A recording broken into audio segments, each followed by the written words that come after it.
So let's talk about the uses of these bases now. Okay. So of what use are these bases now, or how are they important to us in the society? Okay. So those are the uses of bases. The uses of bases. So we're discussing them now. Okay. So the number one use of base is that, for example, sodium hydroxide is used in soap production. Okay, it is used in soap production. Nice. Also, ammonia is used as a bleaching agent.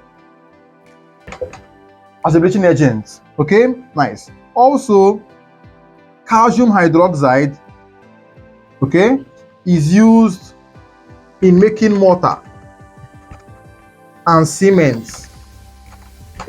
Okay, nice. Also, magnesium hydroxide is used as a laxative.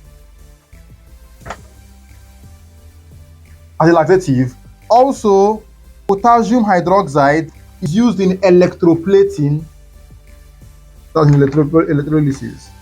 Okay, nice. So these are some of the uses of bases. Okay, sodium hydroxide in soap production, ammonia as a bleaching agent, calcium hydroxide as a making mortar or as in cement factory, magnesium hydroxide as a laxative, then potassium hydroxide as used in electroplating. Okay, so these are some of the uses of these bases. Nice. So before we go,